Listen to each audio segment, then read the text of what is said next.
తెలంగాణ ముదిరాజు సోదరులు స్థానికంగా సర్పంచులు, ఎంపీటీసీలు, జడ్పీటీసీలు, ఎంపీపీలు గెలిచిన సందర్భంగా మా రాష్ట్ర అధ్యక్షుడు శ్రీ బండ ప్రకాష్ ముదిరాజు గారు వాళ్ళకు ఒక సన్మానం చేసి వాళ్ళకు ఒక బాధ్యతగా నిర్వహించాలనే ఉద్దేశంతో ఈరోజు సభ నిర్వహించడం జరిగింది.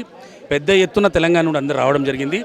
వారికి సన్మాన సభల వారిని అందరం కూడా విద్యాపరంగా బాగా ఎదగాలని, మరి దాంతోపాటు సామాజికంగా, రాజకీయంగా అన్ని విధాల ఎదిగి మరి ఐక్యతగా ఉండాలి. ఉన్నప్పుడే ఏమైనా సాధించుకోగలుగుతాము.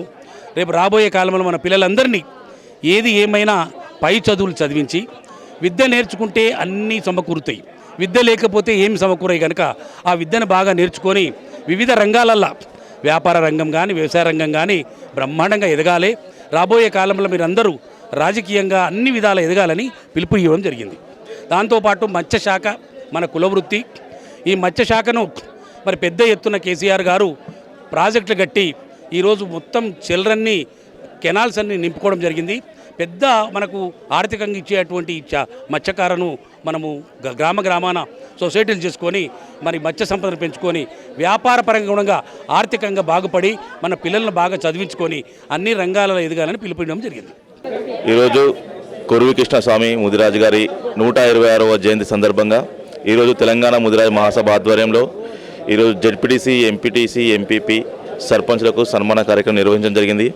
మరి తెలంగాణ ముదిరాజు మహాసభ ఆవిర్భవించినప్పటి నుండి ముదిరాజుల యొక్క ఐక్యతను పెంచడానికి, ముదిరాజు యొక్క ఉనికిని ప్రభుత్వాన్ని తెలియజేయడానికి అనేక రకమైన కార్యక్రమాలు చేయడం జరిగింది. మేము గతంలో చూసుకున్నట్లయితే తెలంగాణ ముదిరాజు మహాసభ ఆధ్వర్యంలో యువత విభాగం పాదయాత్ర చేసి ప్రభుత్వానికి ముదిరాజులు ఉన్నారు, ముదిరాజులు ఈ తెలంగాణ రాష్ట్రంలో అత్యధిక జనాభా ఉన్నారని తెలియజేయడం జరిగింది. అదేవిధంగా ముదిరాజుల హక్కుల కోసం తెలంగాణ ముదిరాజు మహాసభ అనేది అనేక రకాలుగా కృషి చేస్తుంది. తెలంగాణ ముదిరాజు మహాసభ చేసే కార్యక్రమాల వల్ల ఈరోజు ముదిరాజులకు, మత్స్య కార్మికులకు ఈరోజు తెలంగాణ ప్రభుత్వం ఉచిత చేప పిల్లల పంపిణీ కార్యక్రమం చేపట్టడం జరిగింది. అదేవిధంగా తెలంగాణ ప్రభుత్వం కేసీఆర్ గారు, గౌరవ ఈటల రాజేందర్ గారు, అదేవిధంగా ఎంపీ బండ ప్రకాష్ అన్న గారి కృషి వల్ల ఈరోజు మత్స్య కార్మికులకు 4 వీలర్స్ వెహికల్స్ కానీ, 2 వీలర్స్ వెహికల్స్ కానీ, అదేవిధంగా డీసీఎం వ్యాన్లు కూడా రావడం జరుగుతుంది. ఇదంతా కూడా తెలంగాణ ముదిరాజు మహాసభ ఏర్పడినప్పటి నుంచి చేసిన కార్యక్రమాల వల్ల, మేము చేసిన పోరాటాల వల్ల ఈరోజు తెలంగాణ ప్రభుత్వం గుర్తించడం జరిగింది. అదేవిధంగా భవిష్యత్తులో కూడా ఇంకా చాలా కార్యక్రమాలు, చాలా ఉద్యమాలు చేస్తాం ఖచ్చితంగా. ముదిరాజులకు అదేవిధంగా చట్టసభలో ఈరోజు జడ్పీటీసీలు, ఎంపీటీసీలు, ఎంపీపీలు, సర్పంచ్లకు మాత్రం సన్మానం చేయడం జరిగింది. రాబోయే అసెంబ్లీ ఎలక్షన్లో ఖచ్చితంగా 25 మంది ఎమ్మెల్యేలను గెలిపించుకొని చట్టసభలలో, శాసనసభలో అడుగు పెడతాం. ఆ రోజు ఆ 25 మంది ఎమ్మెల్యేలకు ఖచ్చితంగా మీ సన్మాన కార్యక్రమం ఏర్పాటు చేసుకోవడం జరుగుతుంది.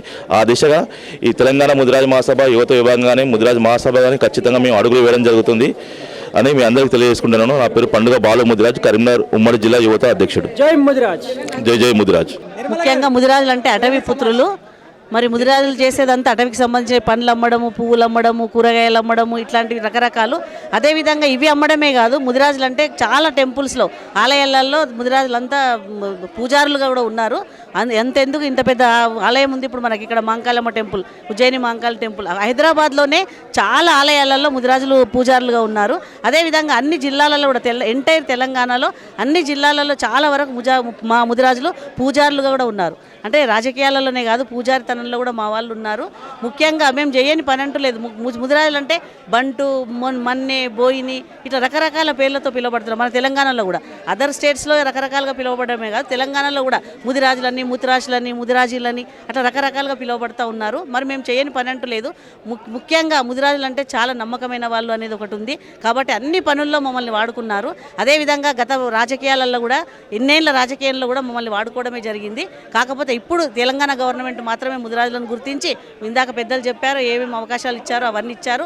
అదేవిధంగా ఇంకా కావాల్సిన అవకాశాలలో కూడా ఏదైతే ఇప్పుడు ఫిషరీస్ చైర్మన్ ఇట్లాంటి ఫిషరీస్ ఉన్నాయి కదా, ఈ శాఖలలో కూడా ప్రతి దాంట్లో కూడా ఏవైతే ముదిరాజులకు మా పెద్దలు ఆశించి అడుగుతున్నారో, గవర్నమెంట్తో మేము ముందు చర్చల్లో తీసుకోదలుచుకున్నామో అందులో సగభాగం మా మహిళలు కూడా ఉండాలని నేను ఆశిస్తూ మరి ఈ విధంగా ఈ మహిళలకు కూడా చక్కటి అవకాశాలు రావాలి. అందులో సగభాగం మేము ఉన్నాము. సగం అవకాశాలు మాకు ఖచ్చితంగా రావాలని మీ ద్వారా మేము కోరుతా ఉన్నాం. సంధ్యా ముదిరాజ్, మేడ్చల్ జిల్లా మహిళా అధ్యక్షురాలిని. తెలంగాణ ప్రభుత్వం వచ్చిన తర్వాతనే మాకు మత్స్యకారులని కూడా గుర్తింపు వచ్చింది. మా కుల వృత్తులను కూడా బయటకు తీసింది తెలంగాణ ప్రభుత్వమే.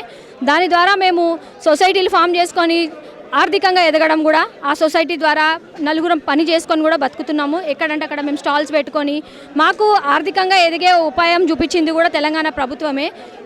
ఇంకా కొద్దిగా ఏంటంటే బీసీ-డి నుంచి బీసీకే వస్తే మేము అన్ని విధాలా మాకు ఉద్యోగాలలో కూడా అవకాశం వస్తుందని ఆశిస్తున్నాము. కాబట్టి అందరూ తెలంగాణ ప్రభుత్వంలో టీఆర్ఎస్ పార్టీలో ఉన్న వాళ్ళే ఉన్నారు. కొద్దిగా గుర్తించి మా అందరికీ కూడా కొంచెం నామినేటెడ్ పోస్టులు అట్లాంటివి కూడా ప్రభుత్వము మాకు ఇస్తే మేము సంతోషిస్తాము. సో మాకు హ్యాపీగా ఉందండి. Thank you. ఈరోజు తెలంగాణ ముద్రాసభ గురించి మన బండా ప్రకాష్ అన్న మాకు రాజ్యసభ మెంబర్ కావడంతో మాకు ఎంతో బెనిఫిట్స్ జరుగుతున్నాయి. దానివల్ల మేము కూడా ఉద్యమాలు చేసినాం తెలంగాణ నుంచి. మాకు కూడా కౌన్సిలర్ సీట్స్ కానీ ఇప్పుడైతే వార్డు మెంబర్ ఇచ్చారు. కానీ మేము పడ్డ కష్టం చూసి మాకు కూడా కౌన్సిలర్ సీట్స్ అవి ఇస్తే మా అందరి మహిళలను గుర్తించి ఇప్పుడన్నా కేసీఆర్ గారు కొంచెం మా మీద చర్య తీసుకుంటే బాగుంటుందని. జై ముద్రాజ్.